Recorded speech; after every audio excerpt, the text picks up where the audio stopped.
নমস্কার। কাল থেকে মিডিয়া আর খুলে চোখে দেখা যাচ্ছে না, কারণ মিডিয়া খুললেই যেটা মনে হচ্ছে যে গাজা বা প্যালেস্তাইনের থেকেও ভয়ঙ্কর কিছু ঘটে গেছে একটা পশ্চিমবঙ্গে। সেই নিয়ে অজস্র দৃশ্য শ্রাব্য মাধ্যমে অজস্র খবর ছড়ানো হচ্ছে, এবং ওগুলো যে বন্ধ করে একটু স্বস্তি পাওয়া যাবে তারও কোনো উপায় নেই, কারণ হোয়াটসঅ্যাপ খুললেই পরিচিত জনদের তীব্র আর্তনাদ, খুব খারাপ অবস্থা। তাই এটা একেবারেই নতুন কিছু নয়, এবং সেই জন্যই অবস্থাটা যা বলা হচ্ছে তার থেকেও অনেক বেশি খারাপ। তা নতুন কিছু নয় কেন? কারণ হচ্ছে আজ থেকে 11 বছর আগেও, মোটামুটি 11 বছর আগে শোনা যাচ্ছিল একই রকম একটা কথা, যে অবস্থা খারাপ। এবং তার উল্টো দিকে নতুন একটা জিগির এসেছিল, যেটা সবাই এখন মনে রেখেছেন নিশ্চয়ই, সেটা হলো আচ্ছে দিন। তো সে আচ্ছে দিন কেমন ছিল সে আপনারা জানেন, সেটা অন্য বিষয়। এবার শোনা যাচ্ছে অবস্থা খুব খারাপ, অর্থাৎ অবস্থা খারাপের আগে যোগ হয়েছে আর একটা বিশেষণ, খুব। নিশ্চিত থাকুন, কোনো ভুল করবেন না যে এই জিগিরের এর পরে নতুন যে জিগিরটা আসতে চলেছে সেখানেও একটা খুব যোগ হবে, অর্থাৎ কিনা বহুত আচ্ছে দিন আসতে চলেছে।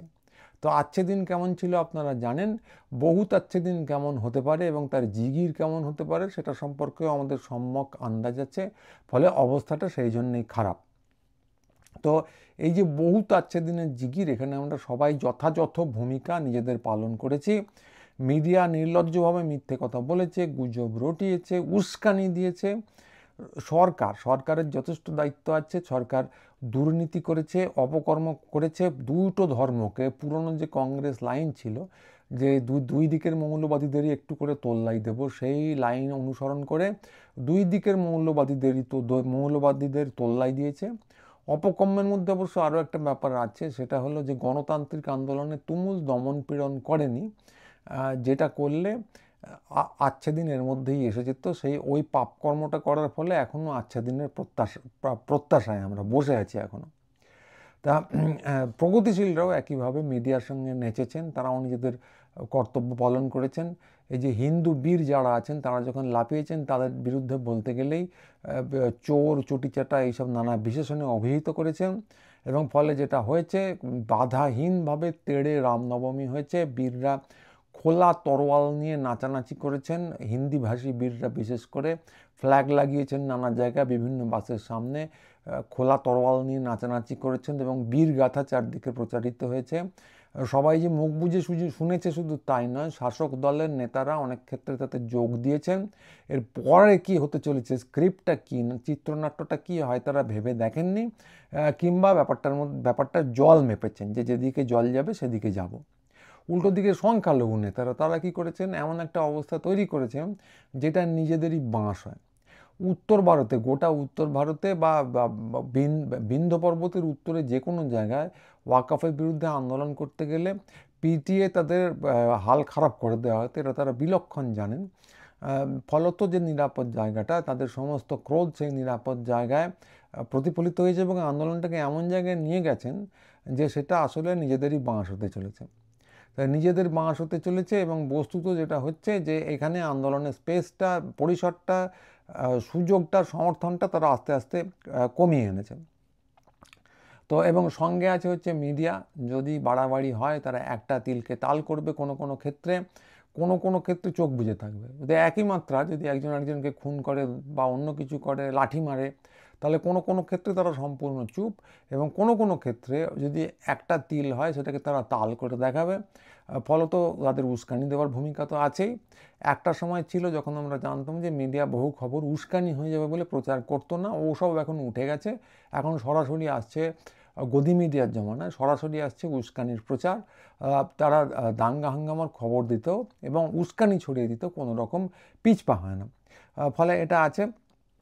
এবং এর সঙ্গে যে সরকার যে এদেরকে আটকাবে, এই অপপ্রচার করা থেকে আটকাবে বা দাঙ্গা হাঙ্গামা করা থেকে বলপ্রয়োগ করে আটকাবে, তারও উপায় খুবই সীমিত। সরকার আদৌ চায় কিনা যথেষ্ট সন্দেহ আছে, কিন্তু যদি চায়ও তাহলেও করা অসম্ভব, কারণ মিডিয়ার জোর এখন অসম্ভব বেশি। তার পিছনে আছে আস্ত ভারতীয় রাষ্ট্রের সরকার, গদি মিডিয়া সেসবে বলিয়ান।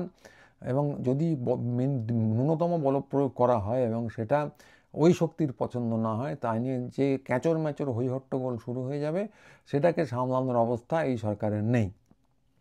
ফলে আসছে কেন্দ্রীয় বাহিনী, সবাই জানে তাদের 7 খুন মাপ, তারা যা খুশি করতে পারে, এবং চারদিকে শোনা যাচ্ছে রাষ্ট্রপতি শাসনের জিগির। মুখ্যমন্ত্রী এমন একটা বিবৃতি দিয়েছেন এই নড়বড় করতে করতে, যেটার বস্তুত কোনো মানে নেই।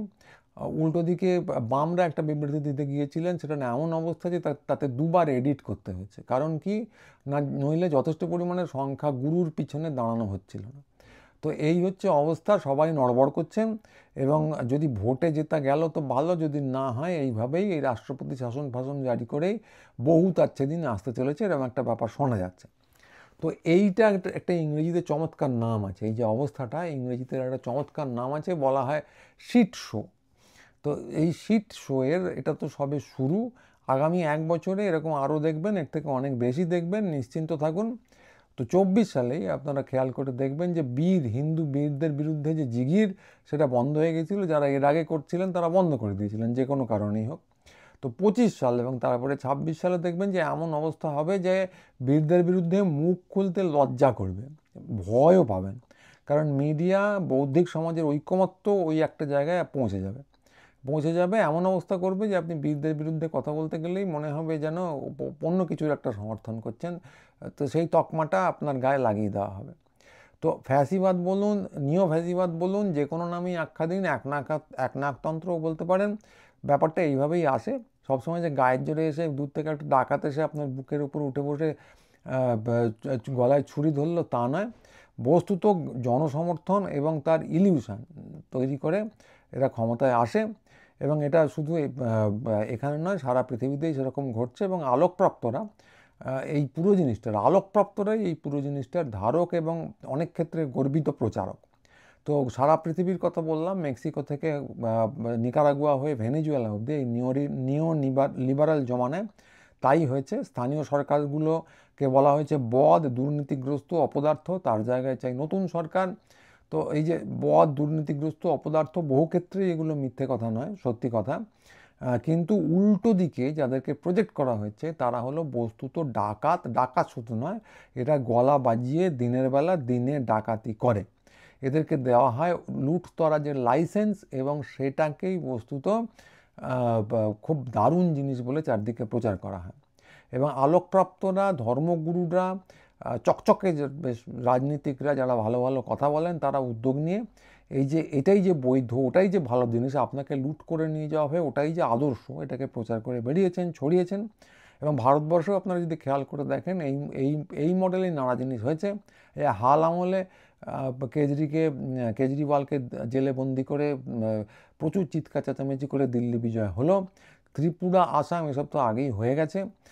বিন্ধ্য পর্বতের উত্তরে বস্তুত আর একটাই ভূখণ্ড বাকি আছে, আপনারা সবাই জানেন। এটাতেই এখন বীর বাহিনীর সর্বশক্তি নিয়োজিত। এবার এই যে পুরো খেলাটা চলছে, পুরোটাই যে বীর বাহিনী একা খেলে চলেছে তা নয়। কে কার হাতে হুঁকো খাচ্ছেন, অনেকেই অনেকের হাতে হুঁকো খাচ্ছেন, কে কার হাতে খাচ্ছেন আমরা জানি না। কিন্তু কথা হচ্ছে যে আমি ব্যক্তিগতভাবে কি করব সেটা জানি। এই যে রাজ্য সরকার আছে, তার দুর্নীতিকে কি সমর্থন করব? করব না। নানা বিষয়ে দিশাহীনতা আছে, যেটা আগের দিনই বলেছি, সেটাকে কি সমর্থন করব? একদমই না। এই যে দুই ধর্মকে নরম করে তোল্লাই দেওয়া, এটাকে কি সমর্থন করব? কোনো প্রশ্নই নেই। প্রত্যেকটার বিরুদ্ধে আমি ব্যক্তিগতভাবে জোরালো জিগির তুলব। কিন্তু কথা হলো যে সিরাজদৌল্লা অত্যন্ত বদ বলে আমরা কি ওয়েস্ট ইন্ডিয়া কোম্পানির হাতে ক্ষমতা তুলে দেওয়ার পক্ষপাতী হব, মির্জাফর হব? কদাচ না, কখনো না। তো এইটা আমরা জানি যে বাংলার ইতিহাসে শুধু মির্জাফর একা ছিলেন না, বস্তুত দেশভাগের সময় দুজন খুব খারাপ রাষ্ট্রনেতা আমরা পেয়েছিলাম, তখন বলা হতো প্রধানমন্ত্রী। তো নাজিমউদ্দিন ছিলেন এরকম একজন, আর ছিলেন সোহরাবর্দী। এরা ছিলেন বস্তুত অপদার্থ। কলকাতায় যে বিরাট দাঙ্গা হয়েছিল, এটা মূলত এদের অপদার্থতায় হয়েছিল নোয়াখালীতে এরা ভীষণ অপদার্থ ছিলেন। কিন্তু সেটার বিরুদ্ধতা করতে গিয়ে বঙ্গীয় ভদ্রলোকেরা দ্ব্যর্থহীনভাবে প্রচার করে যেটা ডেকে এনেছিলেন, তার নাম দেশভাগ। সেটা হলো বিপর্যয়। কলকাতা বা নোয়াখালীতে কিছু লোক মারা গিয়েছিলেন, খুবই দুঃখজনক ঘটনা ছিল। কিন্তু দেশভাগের পর যেটা হলো, গোটা বাংলা জুড়ে ভয়ঙ্কর হিংসা, যার দগদগে ফল এখনও আমরা দুই বাংলার মানুষ ভোগ করে চলেছি। তো এটার বিরুদ্ধে ভদ্রলোকেরা তখন যখন ভাগটা হচ্ছিল একটাও কথা বলেননি। শরৎ বসু একজন মাত্র বঙ্গীয় হিন্দু ভদ্রলোক যিনি এটার বিরুদ্ধে রুখে দাঁড়ানোর চেষ্টা করেছিলেন, এবং বস্তুত একঘরে হয়ে গিয়েছিলেন। বাংলার ভদ্রলোকেরা উল্টো দিকে সম্পূর্ণ ঐক্যবদ্ধ শক্তি হিসেবে এমন একটা কাজ করছিলেন যাতে বস্তুত নিজেদেরই বাঁশ হয়। তো এইবার সেটা হতে দেওয়া যাবে না। অন্য কেউ কি করবেন সেটা আমি বলতে পারবো না, কিন্তু আমি ব্যক্তিগতভাবে উল্টো দিকে কথা বলবই। ডান হোক, বাম হোক, সিপিএম হোক, তৃণমূল হোক, এসইউসি হোক, নকশাল হোক, অরাজনৈতিক হোক, অদলীয় হোক, ঘটি হোক, বাঙাল হোক, আমি বিশ্বাস করি যে কিছু লোককে আমার পক্ষে পাওয়া যাবেই যারা যে কোনো মূল্যেই ওয়েস্ট ইন্ডিয়া কোম্পানির একচ্ছত্র অধিকারের বিরুদ্ধে কথা বলতে আগ্রহী। এই ঘোলা জলে যখন স্বচ্ছ স্পষ্ট কিছু দেখা যাচ্ছে না, তখন গালমন্দ খেয়েও, গালমন্দ হজম করেও স্পষ্ট কথা বলার স্বচ্ছতা এবং কিঞ্চিত পরিমাণে শিরদাঁড়া তাদের আছে। তো আমার ব্যক্তিগতভাবে সেই বিশ্বাসটা এখনও আছে। আমরা শিরদাঁড়া প্রদর্শন করার পক্ষপাতী নই, কিন্তু স্পষ্ট কথা বলার শিরদাঁড়া দেখানোর জন্য কিছু মানুষ যদি পাওয়া যায়, আমার বিশ্বাস পাওয়া যাবে, তাহলে এই পুরো বিপর্যয়টা হয়তো রুখে দেওয়া যেতে পারে। গ্যারান্টি কিছু নেই, কিন্তু দেওয়া যেতে পারে। তো এই লাইনেই থাকবো, এই লাইনেই কথা বলবো। ভবিষ্যতে নতুন ভিডিও নিয়ে আবার আসছি, ততদিন সঙ্গে থাকুন। আর আমাদের ওয়েবসাইটে অবশ্যই যান www.guruchandali.com। নিজের মতামত ব্যক্ত করতে পারেন, প্রকাশ করতে পারেন, কেউ কোথাও আটকাবে না। আমরা বাক স্বাধীনতায় বিশ্বাস করি, নিজেদের সাইটেও, এবং নিজেদের মতামত এই চ্যানেলের নিচে মন্তব্যের বাক্স জানাতে পারেন। তো নতুন ভিডিও নিয়ে খুব শিগগিরই আবার আসবো। আজকের মতো এইটুকুই। সবাই ভালো থাকবেন। নমস্কার।